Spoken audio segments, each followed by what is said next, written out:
नमो अरिहन्ताणं नमो नमो लोये सव्वसाहु मङ्गलं भगवान् वीरो मङ्गलं गौतमोगणि मङ्गलं कुन्दकुन्दार्यो जैनधर्मोऽस्तु मङ्गलं सर्वमङ्गलमाङ्गल्यं सर्वकल्याणकारिकम् प्रधानं सर्वधर्माणां जैनं जयतु शासनं जैनं जयतु शासनं जिनके विमल उपदेश में सबके उदय की बात है समय भाव समता भाव जिनका जगत में विख्यात है जिनने बताया जगत को प्रत्येक कण स्वाधीन है करता न धरता कोई है अण अण स्वयं में लीन है हम बने परमात्मा हो शांति सारे देश में हे देश ना सर्वोदयी महावीर के संदेश। वीर शासन जयंती के आदरणीय बाबू युगल किशोर जी के आलेख के माध्यम से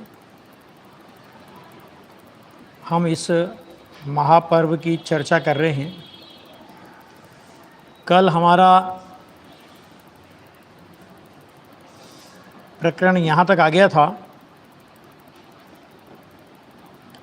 कि भगवान को भी ये सब घटनाएं ज्ञात तो थी, पर वे तो उससे अति विरक्त केवल्य द्वारा अपनी अनंत वैभवशाली सत्ता को निरखा करते हैं। ऐसे अणु अणु के स्वतंत्र परिणमन की साक्षी यह घटना हमें अकाट्य वस्तु व्यवस्था का बोध कराती है। और इसके बाद ये समोसरण का वर्णन किया है, तो वो आप पढ़ लेना इसमें, उसको मुझे कुछ नहीं कहना उसमें ज़्यादा। इसमें एक खाली ये जो है ना, ये देखो, एक आश्चर्य की बात यह है, यहाँ से लो समोसरण की उन्होंने पूरी रचना उसकी व्यवस्था पूरी बताई है, वो पढ़ लेने की है। एक आश्चर्य की बात यह है कि अभव्य व तीव्र गृहीत मिथ्या दृष्टि है। ठीक है, दो तरह के जीव लिए, एक तो अभव्य और तीव्र गृहीत मिथ्या दृष्टि तत्व के घोर विराधक जीव सातवीं स्तूप भूमि से आगे भव्य कूट स्तूप की श्री मंडप भूमि में प्रवेश नहीं कर पाते, मतलब वहां तक वो पहुंचते हैं। अगली जो आठवीं है ना, वो सातवीं स्तूप भूमि से आगे भव्य कूट स्तूप की श्री मंडप भूमि है समोसरण में, वहां वे प्रवेश नहीं कर पाते। यदि जाने का यत्न भी करें तो वहां के ज्योतिर्मयी स्तूप की ज्योति से वे अंधे हो जाते हैं। इंद्र की व्यवस्था देखो आप, है ना, कोई गार्ड की जरूरत नहीं है। तू अभव्य है, ये कोई डिक्लेरेशन की भी कोई जरूरत नहीं है, वो खुद, हाँ ऐसा कुछ, हाँ मतलब जो भगवान की वाणी सुनने जाएगा तो अभव्य वहां नहीं जा सकता, भव्य है। अब भव्य में भी अनेक प्रकार के भेद होते हैं ना, भव्य के भी। तो तीव्र गृहीत मिथ्या दृष्टि तत्व का घोर विरोधी, वो वहां पे नहीं जाएगा। यदि जाने का यत्न भी करें तो वहां के ज्योतिर्मयी स्तूप की ज्योति से वे अंधे हो जाते हैं। मार्मिक तथ्य तो यह है कि उनके उपादान में, ये तो सब निमित्त की बात हुई, ठीक है, लेकिन मार्मिक तथ्य तो यह है कि उनके उपादान में रत्नत्रय रूप परिणमन की योग्यता ही नहीं है। ठीक है ना, उपादान की ओर से बात करो, वो तो सब निमित्त, मतलब ऐसी उपादान की योग्यता होती है, उनका अभव्यत्व अथवा तीव्र गृहीत मिथ्यात्वपना होता है, तो समोसरण में भी ऐसी व्यवस्था हो जाती है। कदाचित कोई प्रयास करे तो वहाँ पर वो ऐसा प्रसंग बन जाता है। ज्योतिर्मयी जो स्तूप होते हैं ना, वहाँ पे वो अंधे हो जाते हैं। प्रश्न किया, उठाया उन्होंने कि यदि वे वहाँ चले भी जाएं तो क्या हो। अरे चले जाएं तो क्या तकलीफ है तुमको, तो क्या हो। उसका उत्तर दिया है, अरे तीर्थंकर देव की वाणी ऐसे अपात्र जीवों के सम्यक परिणमन की योग्यता के अभाव में निरर्थक चली जाएगी और उस दिव्य वाणी की महा असाधना होगी। क्योंकि ये कन्फर्म है ना कि ये कितना भी तुम इसको भगवान की वाणी सुना दो, लेकिन भगवान की वाणी कितनी भी सुनने के बाद भी ये जीव परिणमन नहीं कर पाएगा। अब उसके बाद भी वो जा रहा है, तो जा रहा है तो कहते हैं भगवान की वाणी की असाधना ही हुई, क्योंकि तू तो पहले से ये कंडीशन लेके जा रहा है कि मुझे परिणमन तो करना ही नहीं। क्यों? क्योंकि योग्यता ही नहीं है वैसे। ठीक है। दूसरा कि कुछ भोग प्रदानी जीव ऐसे होते हैं जो वहां जाकर भी वाणी नहीं सुन पाते। समोसण में भी सारी व्यवस्थाएं इंद्र ने पूरी अच्छी से की हुई है, छठे छटाए जाते हैं वहां भी। समोसरण की नृत्यशालाओं, वाटिकाओं आदि के चाकचिक्य में मुग्ध हो अपना कीमती समय नष्ट कर देते हैं और दिव्य ध्वनि विराम पा जाती है। वहाँ पे सारी नृत्यशालाएं, ये शालाएं, वो शालाएं, नाट्यशालाएं सब चलता है। तो अब बहुत से जीव ऐसे होते हैं उनकी चकाचौंध में मुग्ध। अब भगवान की वाणी तो तत्व विराम पा जाती है। अरे ये थोड़ा देख लें, अभी चलते हैं, भगवान की वाणी तो अभी चल ही रही होगी, थोड़ा ये भी देख लेते हैं, थोड़ा ये भी देख लेते हैं। ये जो पर्यटन लोभी लोग होते हैं ना, तो वो वहीं उलझ जाते हैं। हाँ, जैसे कोई संगीत प्रिय व्यक्ति सारी रात संगीत की धुन में व्यतीत कर देता है, वैसे ही जीवों के परिणामों की विचित्रता है। इस प्रकार समोसरण के स्वरम्य वायुमंडल में कहीं भक्ति, कहीं स्तुति एवं भवनवासी देवांगनाओं के मनमोहक नृत्य आदि चलते रहते हैं। 8वीं श्री मंडप भूमि के मध्य भाग में रत्नमयी 3 कटनी युक्त गंधकुटी में रत्न जड़ित सिंहासन पर मनोज्ञ कमल से 4 अंगुल ऊपर अंतरिक्ष में 3 छत्र से शोभित भगवान अरिहंत विराजमान होते हैं। ठीक है। सचमुच उनके गुणों के यश का बखान करने में गणधर भी असमर्थ है। और गणधर भी कह देते हैं, कार्तिकेयन प्रेक्षा में गाथा आई, गणधर भी ये कह देते हैं कि प्रभु आपके केवल ज्ञान के सामने हमारा 4 ज्ञान कि वो तो तृणवत है। कहाँ आपकी प्रभुता और कहाँ मेरी पामरता। गणधर भी केवल ज्ञान के सामने अपने को पामर स्वीकार करते हैं। स्वभाव से प्रभु हूँ, लेकिन पर्याय में जब देखते हैं तो कहते हैं कहाँ आपका केवल ज्ञान और कहाँ मेरा 4 ज्ञान का उघाड़। जबकि गणधर से ज़्यादा ज्ञान किसी को नहीं होता। 12 अंग के पाठी भी होते हैं, 12 अंग की रचना भी करते हैं, है ना। उससे ज़्यादा ज्ञान तो किसी को नहीं होता। वे गणधर भी केवल ज्ञान के सामने कहते हैं कि मैं पामर हूँ। ठीक है। और ये पामर पानी थोड़ा सा कुछ आ जाए तो अपने को गणधर से भी ऊंचा समझने लगता है। ठीक है। तो गंधकुटी के चारों ओर आभूषणों से सुसज्जित देवों के युगल 64 चंवर ढोलते हैं और आकाश में करोड़ों बाजों की ध्वनि गूंजती है। केवली परमात्मा का जहां जहां आकाश गमन होता है वहां 100 योजन तक सुभिक्ष व चारों दिशाएं निर्मल हो जाती है। अरे करोड़ों सूर्य को लज्जित करने वाली प्रभु की देह कांति होती है। इसलिए समोसरण में रात और दिन का भेद क्यों नहीं होता कि सूर्य तो समोसरण में सूर्य होता है ना, सूर्य विमान, तो वो तो जुगनू जैसा लगता है वहां, है ना। पर केवली परमात्मा के स्वरूप शरीर की इतनी दीप्ति और उसमें अंगारे नहीं निकलते। सूर्य में तो आग बरसती है, वहां अंगारे नहीं निकलते, है ना। ऐसा होता है। समोसरण के विस्तार से जीवों की राशि अधिक होती है, फिर भी एक दूसरे के स्पर्श से रहित, बाधा रहित, निर्भयता से असंख्यात जीव बैठते हैं। स्थान की कमी नहीं होने पाती। ऐसा भगवान जिनेन्द्र का कोटि कोटि अतिशय संपन्न सुरम्य समोसरण सुंदर शिल्प कला का एक दर्शनीय स्थल होता है। बस इतनी ही संक्षिप्त चर्चा करनी है। इस समोसरण का विस्तार तो बहुत है, पंडित टोडरमल जी ने भी इसकी चर्चा की है, और भी अपने को ग्रंथों में समोसरण के विस्तार की सारी चर्चा मिलती है। फिर अब देखो, फिर किसी ने प्रश्न किया कि क्या इंद्रभूति गौतम को पहले से देशना प्राप्त थी, उन्हें सम्यक्त कब वह कैसे हुआ। अब मूल प्रश्न पे आते हैं कि ठीक है, ये आपने बात कही, बहुत अच्छी बात है, लेकिन अब ये बताइए कि इंद्रभूति जो गौतम था, कि वो पहले से क्या उनको देशना मिली थी? क्योंकि देशना के बिना तो जीवन में एक बार भी देशना नहीं मिली हो ज्ञानी धर्मात्मा की, और सम्यक तो हो जाए, ऐसा तो होता नहीं। तो क्या गणधर को पहले से देशना प्राप्त थी? उन्हें सम्यक तो कब वह कैसे हुआ? 3 प्रश्न खड़े किए। कौन कौन से? इंद्रभूति गौतम को क्या पहले से देशना प्राप्त थी, नंबर 1। उन्हें सम्यक तो कब हुआ, नंबर 2, और कैसे हुआ? तो उत्तर इसका कि यह प्रश्न भी बहुलता से उठता है कि इंद्रभूति तो गृहीत मिथ्या दृष्टि थे, उन्हें देशना का योग कब मिला?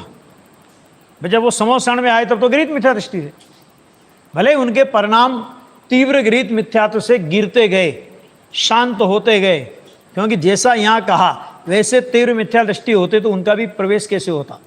ठीक है, तो उन्हें देशना का योग कब मिला, और देशना की निमित्तता बिना सम्यक संभव नहीं है। ये बात पक्का कि जीवन में एक बार किसी ज्ञानी धर्मात्मा की देशना मिले, भले वो इस भाव में मिले तो ठीक है, पूर्व भाव में मिले तो ठीक है, कोई जरूरी नहीं कि इसी भाव में मिले।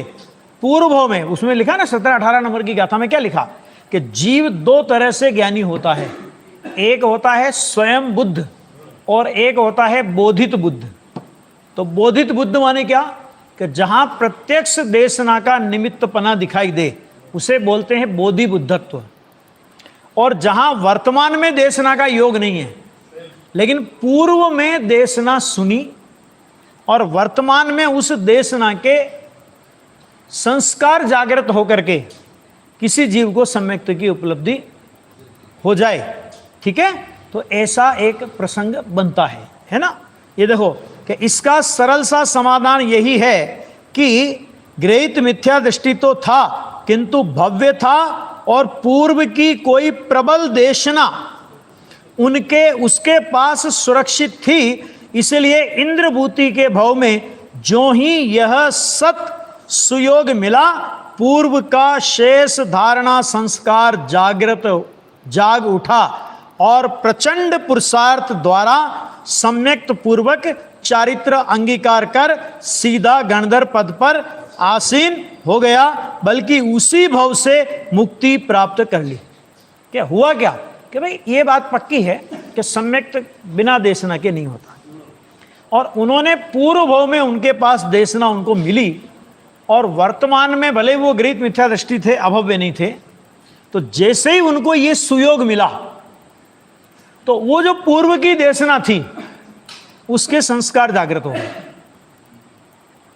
ठीक है, और वो जागृत हो गए तो फिर जो सारी घटना घटी वो आपके हमारे सबके सामने है। सम्यक्त भी हुआ, मुनि दशा भी हुई, गणधर पद भी हुआ, बड़ी बात नहीं है। अपन गुरुदेव श्री का उदाहरण लें, गृहीत मिथ्यात्व कुल में जन्म लिया, गृहीत मिथ्यात्व कुल में जन्म ही नहीं लिया, उस मत के साधु थे, और साधु भी सामान्य साधु नहीं, जिनके पीछे पूरा सौराष्ट्र और पूरा गुजरात पागल था। एक इशारा कर दे वहां सारा काम हो जाए। पूरा संप्रदाय जिनको कोहिनूर, काठियावाड़ का कोहिनूर कहता था। और यहां है ना, अब गुरुदेव श्री ने पूर्व भाव में सिमंदर की देशना सुनी, अब वो संस्कार लेकर के तो यहां आए थे, वो कोई कारण रहा कि उसकी वजह से उस कुल में उनका जन्म हो गया। अब यहां जैसे ही उनको समय सार मिला, क्या जैसे ही समय सार मिला और 2-4 पन्ने पलटे, सेठ को कह दिया अशरीरी होने का शास्त्र है। क्यों भाई साहब, श्वेतांबरों के इतने शास्त्र पढ़े उनने, पूरे 45 आगम उनके माने जाते हैं, उनमें से 32 आगम को स्थानकवासी मानता है, और उनकी और भी हजारों पुस्तकें गुरुदेव ने पढ़ी, क्योंकि उनको स्वाध्याय के अलावा कोई रंग नहीं था। ठीक है, एक भी पुस्तक पढ़ने के बाद उनके मन में कोई भाव पैदा नहीं हुआ, बल्कि वो बोलते थे कि हम जैसे जैसे पढ़ते थे हमारी शंकाएं बढ़ जाती थी, और समय सार हाथ में आया तो समय सार हाथ में आते ही काम हो गया, संस्कार जागृत हो गए, है क्या नहीं? तो ये संस्कार इस तरह भी जागृत हो जाते हैं, पूर्व के संस्कार। सीधा गणधर पद पर आसीन हो गया और उसी भाव से मुक्ति प्राप्त कर ली। इस प्रकार गौतम का पतित से पावन जीवन चरित्र हम सभी के लिए प्रेरणा दीप बनकर उदित हुआ है। पतित से पावन माने गौतम गणधर का अगर पूर्व भव अगर हम पढ़ें, उनके कुछ पूर्व भवों पर यदि हम दृष्टिपात करें, बाबूजी ने लिखा भी है, उसमें दिया भी है थोड़ा, कि उनके पूर्व भवों पर यदि हम देखेंगे तो देखेंगे कि किस तरह उच्च कुल में पैदा होने के बाद भी, उच्च राजकुल की रानी होने के बाद भी किस तरह का वर्तन उन्होंने किया। उनके साथ उनकी 2 दासियां मिल गई, एक तो रानी थी वो, और 2 दासियां मिल गई, और उन्होंने उनके हर कुकर्म में उनका साथ दिया। ठीक है, और कालांतर में फिर जो गतियों में परिभ्रमण हुआ और जहां पर उनके सुधार की संभावना हुई, उनको उपदेश मिला और उस उपदेश से उनका थोड़ा सा जीवन सुलटा। तो देखो एक चीज समझो आप कि रानी ने तो पाप किया ही, लेकिन पाप करने की अनुमोदना जिनने की वो भी कालांतर में उनके भाई हुए बाद में, है ना, और वो तब तक साथ में रहे सब। यानी अनुमोदना का भी कितना बड़ा पाप होता है ना, इसलिए बहुत बचने की आवश्यकता है। वो यहां पे देखो कि गौतम के पूर्व भव का भी आश्चर्यकारी एक कथानक जैनागम में ऐसा मिलता है। अब क्या मिलता है जरा वो कथानक। वैसे तो बोधि समाधि निदान में बहुत बड़ी कहानी है वो, और एक अभी गौतम स्वामी का चरित्र भी तैयार किया है वीतरागवाणी.com पे, वो आपको मिल सकता है, वहाँ से आप निकाल लें तो उसमें आप पढ़ लेना, पूरा तो उसमें पढ़ लेना, लेकिन यहाँ पर संक्षिप्त में है कि इसी भरत क्षेत्र में काशी नाम का एक विशाल देश है, जिसमें बनारस नाम के नगर में राजा विश्वलोचन राज्य करता था। कौन राज्य करता था? कहाँ का? बनारस का। ठीक है, उसकी रानी विशालाक्षी थी, वह देवांगनाओं के समान अत्यंत सुंदर थी। एक बार रानी विशालाक्षी अपनी 2 दासियों के साथ महल के झरोके में खड़ी थी। बाहर राजमार्ग में मनमोहक नृत्य व नाट्य देख रही थी। कहाँ खड़ी थी? मतलब नाटक हो रहा था बाहर, और रानी पुराने जमाने में रानियां तो ऐसे बाहर नहीं जाती थी ना, तो अपने राजमहल के झरोके से वो नाटक देख रही थी, और बहुत मनमोहक नाटक चल रहा था। और प्रजा का समूह भी वहां बड़े प्रसन्न मन से ये सब देख रहा था। भाई प्रजा को तो कोई बंदिश है नहीं, तो प्रजा का समूह भी वहां जाकर के वो नाटक को बड़ी उससे देख रहा था। उस नाटक को देख रानी विशालाक्षी का मन चंचल हो गया। वह विचारने लगी कि इस राज्य सुख से मुझे क्या लाभ? यह कारागृह जैसा बंधन मुझे क्यों? अन्य स्त्रियों के समान इच्छानुसार घूमने फिरने का सुख मुझे क्यों नहीं मिल रहा? मेरा कैसा पाप कर्म का उदय है? यह सोचती हुई छल से अपनी 2 दासियों को बहलाकर राजा की आज्ञा बिना ही अर्धरात्रि को तीनों स्त्रियां घर से निकल जाती हैं। यहां से उसका पतन चालू होता है। देखो कैसे पतन चालू होता है। कहां? राजा की रानी है ना। अब यहां से उसका पतन चालू होता है। ऐसी कुबुद्धि व कुटिल हृदय की धारक तीनों राजमहल त्याग योगिनी का रूप धारण कर वन जंगलों में घूमती हुई वहां के फल खाकर अपना समय व्यतीत करती हैं। राजपाट तो छूट ही गया, अब जंगल में क्या मिलेगा कि जंगल के फल। इधर राजा रानी के वियोग से अत्यंत दुखी हुआ प्राण त्याग देता है। फिर वे तीनों स्त्रियां योगिन का रूप धारण कर भिक्षावृत्ति द्वारा, है ना, पैसा इकट्ठा कर, कितना गिरी देखना, मदिरा पान, राजा की रानी थी, मदिरा पान, अभक्ष्य भक्षण आदि महापाप व कुव्यसन में व्यस्त रहती थी। कैसा पतन हुआ देखना। एक बार अचानक उसी वन में एक दिगंबर मुनिराज विहार कर पधारे थे। कुटिल परिणामी तीनों स्त्रियों ने जैसे ही उन मुनिराज को देखा तो क्रोधाग्नि भड़क उठी और निर्लज्जता से उन महायोगीश्वर पर कष्टप्रदायी उपसर्ग करने लगी। किंतु वे दिगंबर योगी मेरु समान अचल रहे। ये पूरी कहानी है, अचल रहे।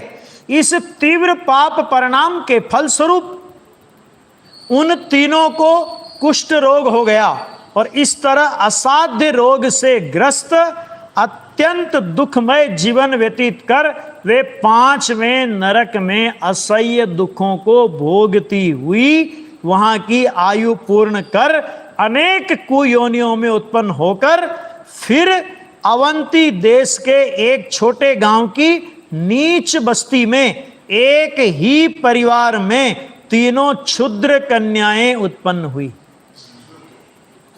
बोलो, कहां राजा की रानी, कहां दुर्व्यसन, कहां नरक का भाव, कहां नरक से निकलकर अनेक प्रकार की खराब योनियां और वहां से निकल करके नीच कुल में क्षुद्र कन्याएं उत्पन्न हुई और तीनों ही कुरूप दुर्गंधित शरीर वाली पापोदय से ग्रस्त भिक्षावृत्ति में तत्पर गांव गांव में घूमती हुई कष्टमय जीवन व्यतीत करती रही। ये गौतम गंधर्व का पूर्व का चरित्र है। ठीक है, अब देखना आगे, अपने को इसमें से तात्विक वो निकालना है। अचानक उसी नगर के एक उपवन में किसी महापुण्य से चिंतामणि समान अंगभूषण नामक दिगंबर मुनिराज का सानिध्य प्राप्त होता है। सभी नगरवासी उनके दर्शनार्थ वहां जाते हैं। तभी वे तीनों स्त्रियां भी दुख से भयभीत सुख की चाह में मुनिराज के पास जाकर बैठ जाती है। देखो अब वापस उसका परिवर्तन होने का काल आया ना। तो पहले इन्हीं कन्याओं ने मुनिराज के ऊपर उपसर्ग किया। परिणामों की विचित्रता देखना। अब यही कन्याएं अगले कुछ भावों में यही कन्याएं एक वीतरागी मुनिराज को देखकर सुख की आशा से उनके निकट जाकर के बैठती है। यानी पहले उनके पतन का काल था तो उनको मुनिराज के प्रति विद्रोह का, विरोध का, उनके प्रति उपसर्ग का परिणाम आया। क्यों? क्योंकि नरक जाना था। अब यहां से उनका उद्धार चालू होने वाला है। उद्धार के क्रम में वो बढ़ने वाली हैं। तो उद्धार के क्रम में पहला कदम क्या आया कि पहला कदम एक वीतरागी भावलिंगी संत के उनको दर्शन हुए। और दर्शन हुए इतना ही नहीं, दर्शन तो पहले भी हुए थे। उनके पास सुख की लालसा से उनके निकट जाकर के बैठ जाती है। अच्छा, फिर देखो, बड़ी भक्ति से नमस्कार करती है। अवधि ज्ञानी मुनिराज के दुख विदारक करुण वचनों व अपने पूर्व भव के कष्टों को सुनकर तीनों कन्याएं अपने पाप कृत्यों का पश्चाताप करती है। जब बुरा होना था तो पाप कर्म करने का परिणाम आया, जब सुधार होने का काल आया तो पाप कर्मों से पश्चाताप का परिणाम आया। क्या मतलब? क्या मतलब? जैसी गति होती है मति वैसी हो जाती है, और जैसी मति होती है वैसी गति होती है। गति जैसी होनी है ना, उसके अनुसार मति होगी उनकी। पश्चाताप करती है और उनके नाश का उपाय मुनिराज से पूछती है। उपकारी मुनिराज उन कन्याओं को निकट भव्य समझकर, उनको पता है, मुनिराज को पता है कि अभी ये जो कन्या है, जो तीनों हैं अभी, कि इनमें से ये पहला गणधर भगवान महावीर का होने वाली है, और इसके 2 भाई भी भगवान महावीर के गणधर होंगे, तो ये उनको पता है। तो निकट भव्य समझकर उन्हें अपने शुद्ध चैतन्य का स्वरूप व उसकी प्राप्ति का उपाय बताते हैं, है ना। यह सुनकर उन्हें आत्मा की अपूर्व महिमा जाग उठती है एवं तीनों ही सम्यक तो प्राप्त कर लेती है। अब सुनना देखो, सम्यक तो प्राप्त कर लेती है। हाँ, पश्चात श्रावक के व्रत धारण कर अंत में समाधि पूर्वक देह त्याग कर स्त्री लिंग छेद कर 5वें स्वर्ग में अनेक विभूति का धारक देव बनी। आ गया? क्या क्या हुआ? पूरा घटनाक्रम, पूरा विस्तार से तो पूरा उसमें पढ़ना, यहां संक्षिप्त में। देव बनी, वहां से चलकर इसी भरत क्षेत्र के मगध देश में एक शांडिल्य नाम का ब्राह्मण के यहां वह देव माने रानी का जीव आकर गौतम नाम का पुत्र हुआ, और दोनों देव भी इसी ब्राह्मण के पुत्र हुए थे। अब यहां पर एक थोड़ा सा विचारणीय बात है कि जब वहां मुनिराज के पास उन्होंने सम्यक तो प्राप्त कर लिया और देव पद में चले गए, तो फिर वापस ये इस कुल में क्यों आए? है ना, कि सम्यक की धारा निरंतर नहीं चलना इसका एकमात्र कारण है। सम्यक तो हो गया, लेकिन होने के बाद वो छूट भी जाता है, क्योंकि अगर सम्यक तो नहीं छूटे तो गृहीत मिथ्यात्व के कुल में कैसे जन्म लेगा? ठीक है, तो वहां गौतम वेदांत का पाठी 500 शिष्यों का श्रेष्ठ उपाध्याय था। इस प्रकार इंद्रभूति के पूर्व भव का यह संक्षिप्त सा कथानक हमने देखा। अब इसमें क्या देखना अपने को, कि इसमें ये देखो कि आत्मा वो का वही पहले तीव्र विराधना के परिणाम आए और उनके फल में नरकादि गतियों की पीड़ाएं भोगी। उसके बाद वो निकल करके मतलब नीच कुल में पुत्रियां बहनें हुई तीनों, और वहां मुनिराज का उपदेश सुनकर सम्यक आदि प्राप्त किया, और सम्यक आदि प्राप्त करके श्रावक के व्रत प्राप्त करके स्वर्ग में गए।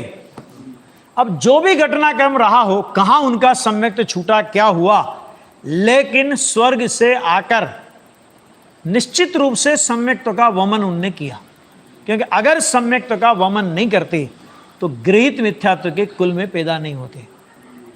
किसी भी कारण से रहा हो, लेकिन उनका छूटा जरूर है, ये बात पक्की है।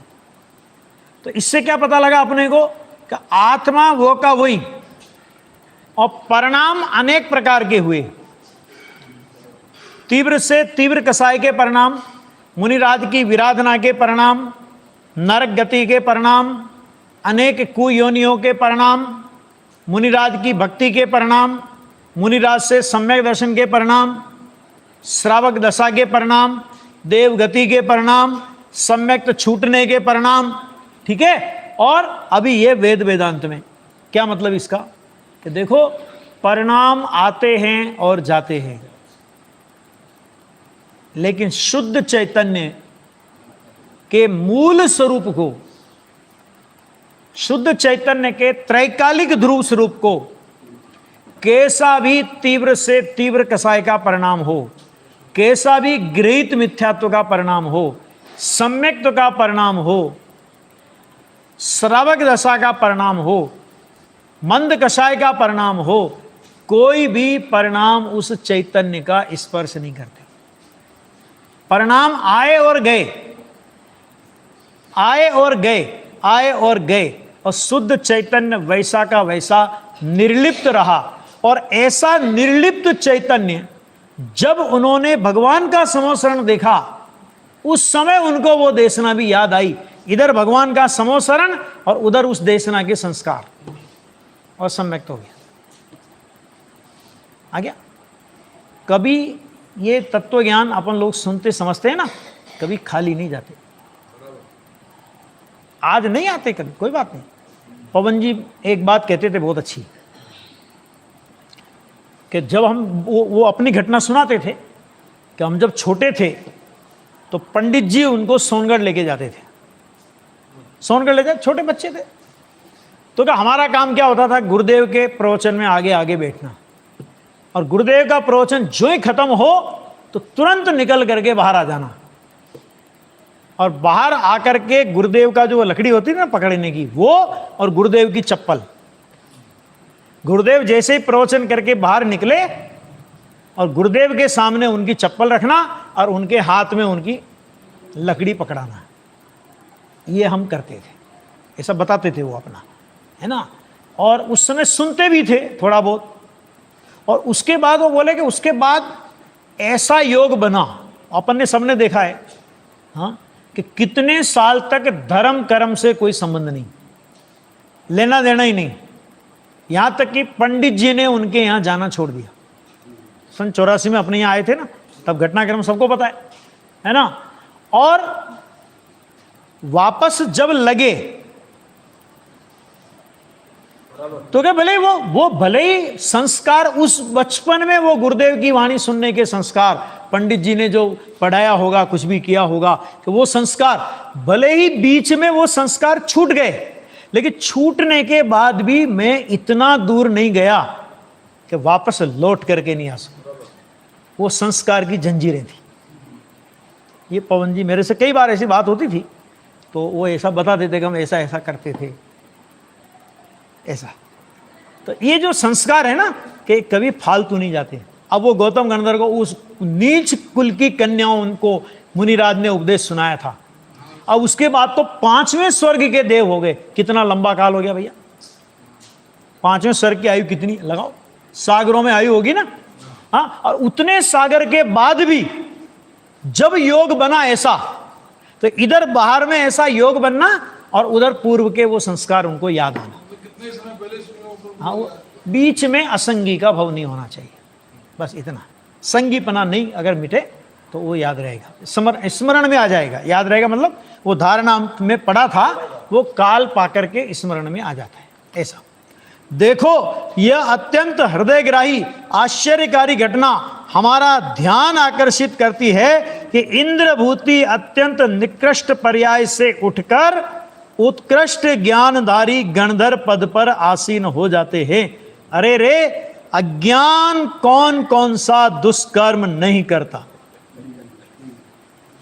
जो नहीं करे वो कम है। अज्ञान कौन कौन सा दुष्कर्म नहीं करता, लेकिन ज्ञान का जागरण होते ही गृहीत मिथ्या दृष्टि वेदांत के पक्षधर गौतम ने क्रीड़ा ही क्रीड़ा में, माने खेल खेल में रत्नत्रय की पूर्णता कर उसी भव में इस पंचम काल में ही मुक्ति प्राप्त की। पंचम काल में, चौथे काल में जन्मे थे ना, मुक्ति पंचम काल में हुई, उनकी मुक्ति प्राप्त की। यह बात असंदिग्ध सत्य है, इसमें शंका की किंचित गुंजाइश नहीं है। इसका मतलब क्या हुआ कि जो आज पापी है वो सदा काल पापी बना रहेगा, ऐसा कुछ नहीं है। क्योंकि वर्तमान पर्याय का भविष्य काल की पर्याय में प्रध्वंसा भाव है, भूतकाल की पर्याय का वर्तमान की पर्याय में प्राग भाव है। तो भूतकाल में इसने इतने पाप किए इसलिए ये सुधर ही नहीं सकता। अगर ऐसा होता तो भगवान महावीर भी 24वें तीर्थंकर नहीं होते। क्यों? कि उनने अपने दादाजी के विरोधी झंडा गाड़ा था। हाँ, समझा गया। तो पूर्व की पर्याय का वर्तमान में प्राग भाव हो गया, और वर्तमान में अगर किसी वर्तमान में पापी है, भविष्य में ये पाप चलता रहेगा, ऐसा ही इसका कल्याण कभी हो ही नहीं सकता, ऐसा कुछ नहीं है। वर्तमान में गृहीत मिथ्या दृष्टि था, और गृहीत मिथ्या दृष्टि तो वर्तमान में गृहीत मिथ्यात्व की उस पर्याय का क्या हुआ, भविष्य की गणधर पर्याय में वर्तमान गृहीत मिथ्या दृष्टि और भविष्य में होने वाली गणधर पर्याय, तो वर्तमान गृहीत मिथ्यात्व की पर्याय का भविष्य की उस पर्याय में प्रतिद्वंद्व भाव है कि नहीं? एक एक समय का परिणाम है, अगले समय वो परिणाम बदल जाएगा। तो उस परिणाम की नजर से किसी जीव को नहीं देखना, न अपने को और न दूसरे को। एक समय की योग्यता है, अगले समय वो योग्यता रहेगी कि नहीं रहेगी कुछ नहीं कह सकते आप। जिसको अपन तीव्र पापी समझ रहे हैं वो अपने से पहले मोक्ष चला जाए, और जिसको अपन धर्मात्मा समझ रहे हैं, है ना, कि वो ऐसा भी हो सकता है कि परिणाम बिगड़े और अनंत, अभी माने अर्धपुत ज्ञानी हो कदाचित, ज्ञानी हो कदाचित, और परिणाम बिगड़े तो ये भी हो सकता है कि अर्धपुद्गल परावर्तन संसार में परिभ्रमण करे। ये सब एक एक समय के परिणाम का खेल है, ठीक है। तो क्या करना, तो इसमें क्या देखो, इसमें शंका की रंच मात्र गुंजाइश नहीं है। वास्तव में यह पुरुषार्थ का प्रेरक पर्व है। ऐसा शोर किया जाता है कि पंचम काल में मुक्ति व मुक्ति का पुरुषार्थ नहीं होता। सच्चाई तो यह है कि इस काल में तीव्र कसाई, पाप की प्रचुरता वाले, जटिल बुद्धि, तत्व विराधक, आर्त व रौद्र परिणामी जीव होंगे। पंचम काल का दोष नहीं है, ऐसे जीव होंगे और वे मोक्ष के पुरुषार्थ से दूर रहते हैं। फिर भी बहुत गुंजाइश रखी है कि इस युग में सम्यक दर्शन, ज्ञान, चारित्र के धारक जीव हुए हैं व होंगे। कुंद आदि आचार्य, धरसेन आचार्य, पुष्पदंत भूतबली आचार्य, जितनी ये दिगंबर आचार्य परंपरा हुई पंचम काल में भावलिंगी संतों की, है ना, इन्होंने सम्यक दर्शन कहां प्राप्त किया था? पिछले भाव से तो लेके आ नहीं सकते, ठीक है। जितनी ये ज्ञानी विद्वानों की परंपरा हुई, बनारसी दास हुए, टोडरमल जी हुए, भागचंद जी हुए, दौलत राम जी हुए, ये जितने भी विद्वान ज्ञानी धर्मात्मा हुए, इन्होंने सम्यक तो कहां प्राप्त किया था? पंचम काल में यहां, ठीक है। गुरुदेव श्री हुए, बहन श्री हुए, सोगानी जी हुए, कि इन्होंने सम्यक तो कहां प्राप्त किया? कि यहां। इसका मतलब क्या हुआ कि भाई मोक्ष का पुरुषार्थ नहीं हो सकता। क्यों? क्योंकि जिनमें मोक्ष का पुरुषार्थ होने की योग्यता हो ऐसा जीव पंचम काल में जन्म नहीं लेता। लेकिन मोक्ष का पुरुषार्थ नहीं हो सकता, इसका मतलब मोक्ष मार्ग का पुरुषार्थ नहीं हो सकता, कहते ऐसा नहीं है। वर्तमान में भी यदि कोई जीव आत्मसन्मुखता का पुरुषार्थ करे, है ना, तो छठे सातवें गुणस्थान तक की भावलिंग दशा प्रकट कर सकता है। भावलिंग दशा सातवें गुणस्थान से आगे नहीं जाएगा, लेकिन छठे सातवें गुणस्थान की दशा प्रकट कर सकता है। और पंचम काल के अंत में जो मुनिराज भावलिंगी संत होंगे उनके नाम शास्त्र में अभी से उल्लिखित है। तिलोक सार, तिलोक परिणति वगैरह पढ़ो आप, सठ काल का वर्णन पढ़ो, उसमें पंचम काल के अंत में प्रलय होएगी, है ना। मुनिराज के ग्रास का पहला ग्रास टैक्स में मांगेगा आहार का। आहार का पहला ग्रास कौन है? राजा पूछेगा कौन है जिससे मैंने टैक्स नहीं लिया अब तक? तो कह जी एक दिगंबर महाराज हैं, बस उन्हीं का टैक्स बाकी है, सबका अपन ले रखा है। कि जाओ उनके आहार का पहला ग्रास टैक्स के रूप में वसूल करो। और जैसे ही राज दरबारी जाएगा और मुनिराज आहार करेंगे तो आहार के साथ ही पहला ग्रास वो टैक्स के रूप में उनसे मांगेगा। मुनिराज को उसी समय अवधि ज्ञान प्रकट होगा और मुनिराज समझ लेंगे पंचम काल का अंत आ गया है, और आहार का त्याग कर देंगे वो। और उसी समय दिन में सुबह ये मतलब सुबह ये प्रातः काल की घटना है, दोपहर में अग्नि खत्म हो जाएगी। पूरा पढ़ो वर्णन नहीं, अग्नि खत्म हो जाएगी। यहां बाद में वर्षा होगी, वो जो होगी वो तो अलग बात है, लेकिन अग्नि खत्म हो जाएगी। मतलब आप चूल्हा जला करके रोटी बनाओ कि ये व्यवस्था नहीं मिलेगी।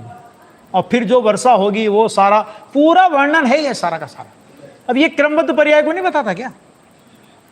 ठीक है, तो वो यहां पे कह रहे हैं होते हैं, होंगे। वे यहां से देव पर्याय प्राप्त कर मनुष्य होकर मोक्ष जाएंगे, ऐसा हम परिणाम व भावों की सामर्थ्य को देख कर बोल सकते हैं कि मोक्ष जाने वाला सबसे पहला जीव मैं हूं। ऐसा पावर आना चाहिए, क्योंकि श्रुत ज्ञान भी इतना शक्तिशाली होता है कि वह निराधार नहीं बोलता, बल्कि अपनी परिणाम विशुद्धि को देखकर ही बोलता है। इसलिए मुक्ति के ज्ञान का निर्णय,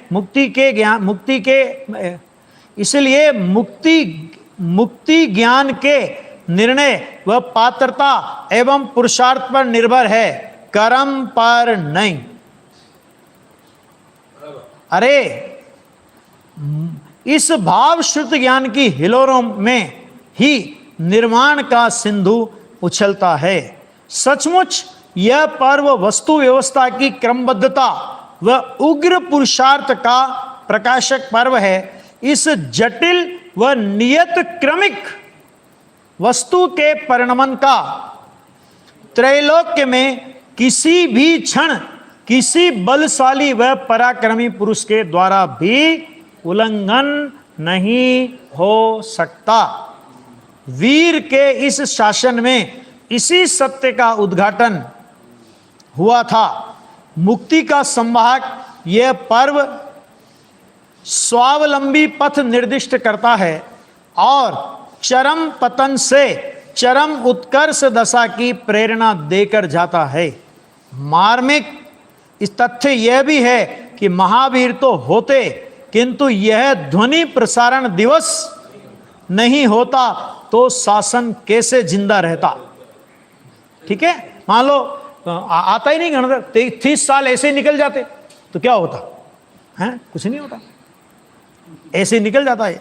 तो महावीर के पश्चात उत्तरवर्ती आचार्यों से भी हमें यह देशना मिलती आई है और वर्तमान समय में क्रांतिकारी युग पुरुष पूज्य गुरुदेव ने देशना के गंभीर रहस्यों को पुनर्जीवित एवं शुद्ध अध्यात्म की पैनी दृष्टि इस अज्ञ जगत को दी। सचमुच पूज्य गुरुदेव भी इस पर्वधारा की एक ज्योतिर्मयी किरण है। यह वीर शासन प्रकाश स्तंभ की तरह पथिकों को शाश्वत सुख का मार्ग प्रशस्त करता रहेगा।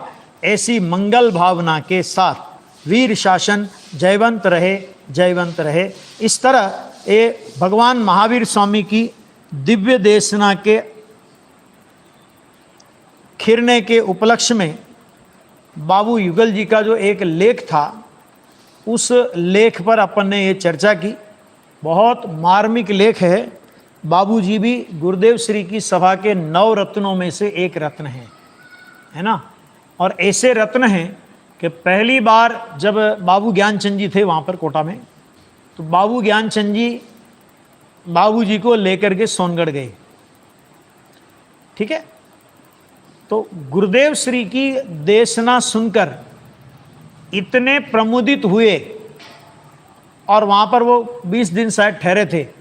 और वापसी में जब आ रहे थे तो रेल के डिब्बे में बैठे बैठे उन्होंने जो केवल रवि किरणों की पूजा अपन लोग करते हैं ना, देवसास गुरु की, उस पूजा की रचना उन्होंने वास्तव में रेल के डिब्बे में कर दी थी। वास्तव में ये बहुत अलौकिक बात है कि ऐसा पर्व अपने को उपलब्ध हुआ और अपन वीर शासन के इन रहस्यों को समझ पाए और समझ करके अपने कल्याण की मार्ग पर अपन लोग बढ़ें। इसी भावना से ये चर्चा विराम लेती है। अब अपनी जो समय सार की चर्चा है वो कल से अपन शुरू करेंगे।